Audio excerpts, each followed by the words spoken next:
Bullet Train is our newest action film. I've been waiting for a while for this, so it's a really great blend of action and comedy at the same time. So it's brought to us by David Lynch, who's obviously a great director. Stars Brad Pitt, who's obviously a well-established actor, and also Joey King, she's really been impressing me besides the actual Princess movie, which unfortunately didn't have a storyline. So she is doing really well in all her movies.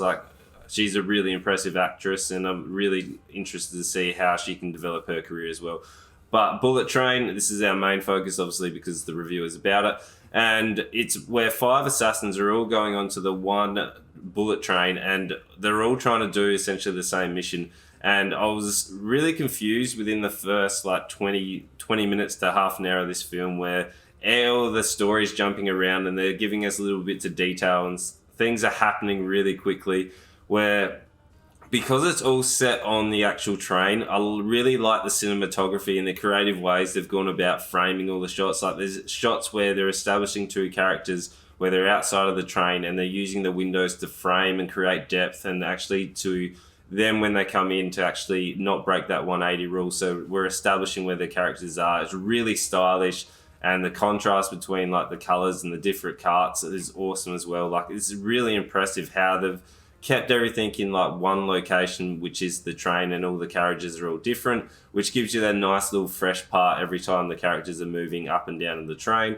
And then obviously we do get some little stops off in the actual train stations, where it does help to forward the storyline a little bit. The storyline isn't overly complex, but it's enough that for a 2-hour film, the pace and the simple story do push it along enough. The characters are really interesting, finding out some of their backstory. Even in the backstories, the cinematography and the flashiness is everything. The White Devil, when they're introducing the White Devil, that awesome flashback and that character is really cool. It's a great setup.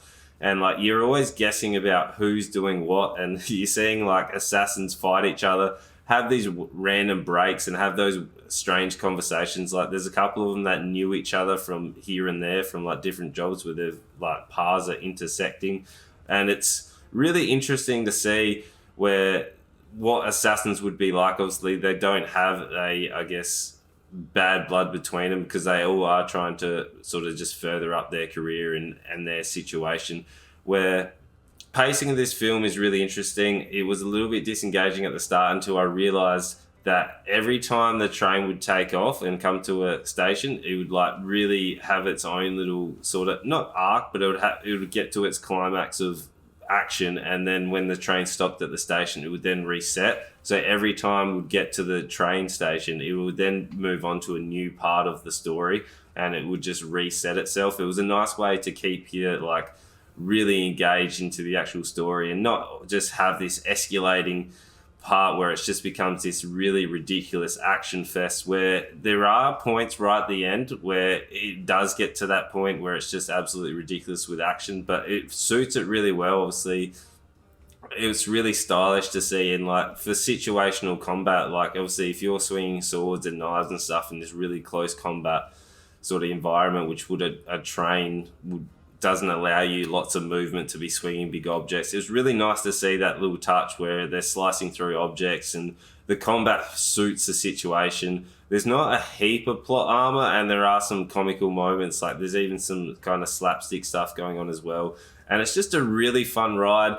There are some little bits where are a little bit too cheesy, and the simple story, unfortunately, just bring it down slightly. But overall, I'm really glad they went on that comedy action blend, and I really liked how that rubber band effect with the story arcs sort of coming and going with the train stopping, which was awesome. And for one location, it wasn't boring. It kept moving and it keeps you engaged. It's a really fun ride. So for me, it's definitely a 4 out of 5 stars. It's just that simple story and that a little bit here and there that was okay, they just missed the mark. But other than that, it's fantastic. Let me know if you're going to see it, and make sure you subscribe to the channel, because we've got daily reviews and we've got more to come. And you know what to do. Make sure you like, comment, subscribe, and tell your friends.